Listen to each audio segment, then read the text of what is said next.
одговорам конкретно и директно, максимално можно, ќе останеме доследни на тие заложби да се најдат и вистинските одговори, кој стои за тоа немило сценарио и да се казнат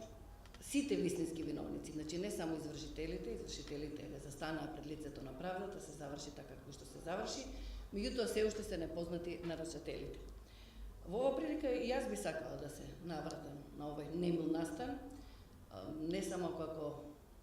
во моментов председателка на Советот на општина Куманово, не само како жителка на овој град, туку и како жителка на тоа тогаш по немил настан популарно наречено Диво населје или населбата Тодементо. Живеам недалеку од местото каде што се пукаше, воздушно многу близко, и тоа утро имавме најнепријатно, најнемило будење со покотници кои не беа во чест на денот на победата над фашизмот и денот на Европа, туку како резултат на нечии немили сценарија, би рекла и се уште тврдам, еве се навраќав по социјалните медиуми што тогаш сум пишувала и апелирала, нечи обид да не втурне во таква игра, во таква војна и такво сценарио со несогледливи последици, се со цел да се сврти вниманието од катастрофалното владење на тогашната гарнитура на национално ниво. Тоа што го работеше сегашниот градоначалник, а тогаш председател на Совет преку националните медиуми, ние сите како политичари, како граѓани, како невладини активисти, постојано го правевме преку социјалните медиуми пред се, во средбите со граѓаните, да што главната цел беше колку што може да се додржи и задржи мирниот дух, здравиот разум и ум и да не подлегнеме на провокациите. Затоа што сето тоа беше една голема, трагична и крвава провокација. За жал, тука ги загубија животите дел од безбедносните сили, дел и од учесниците во тој крвав настан, меѓутоа замислата, јас барем лично сум убедена, беше да биде многу поголем настан, од многу поголеми размери и да се втурнат граѓаните на Куманово пред се во меѓуетничка битка, би кажала. Уште во првите часови јас тоа го напишав на социјалните мрежи, дека попустим и крвав обидот, тоа не поминува во Куманово, не поминало ни пред 70 години, не помина ни во 2001 година, а уште помалку пред 3 години, кога веќе потврсто беа изградени врските меѓуетничките заедници. Тоа што се случуваше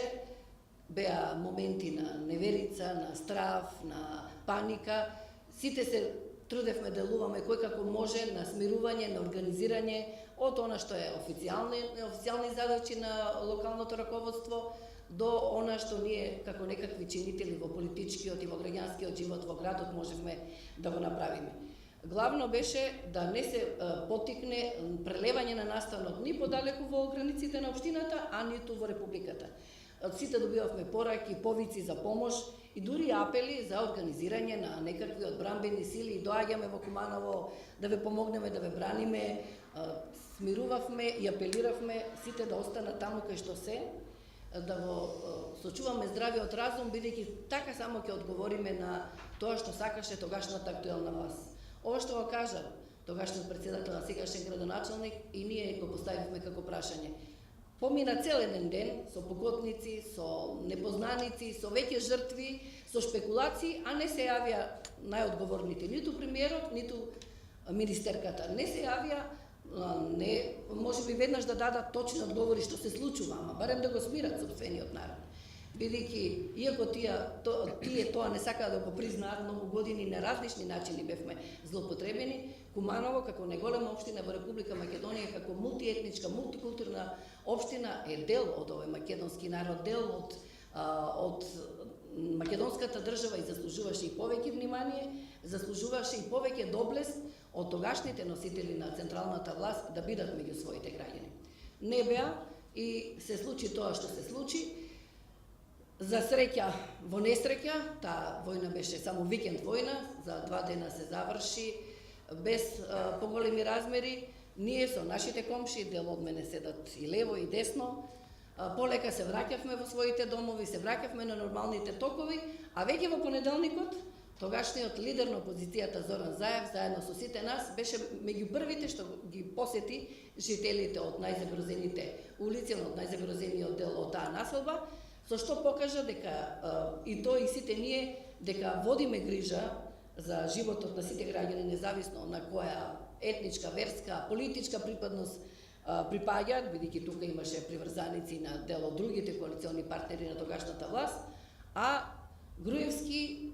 Јанкуловска и останатите негови соработници повторно ги немаше.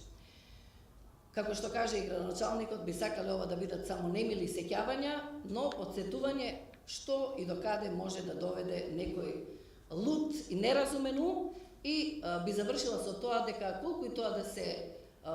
денови на загриженост, на лоша меморија, сепак се и денови на гордост, затоа што ние кумановчани покажавме зрелост, покажавме одговорност, покажавме дека не може да манипулираат со нас и дека поважно од нечии политички, криминални, терористички, било какви игри и сценарија е нашиот соживот, нашата цврста решеност да останеме тука, да живееме и понатаму комшински, пријателски, независно кој како се вика, каде работи, во која црква или џамија се моли или во какви политички убедувања споделува. Заедничка ни беше мислата дека треба да има мир и понатаму, дека треба да продолжиме со градењето на тоа што значи наш личен, приватен, но и заеднички општествен живот во Куманово. Во тоа име јас уште еднаш се гордеам со моите сограѓани и сметам дека 9 мај 2015 покрај датум за загриженост треба да биде во Куманово прогласен и датум за гордост на нашите сограѓани.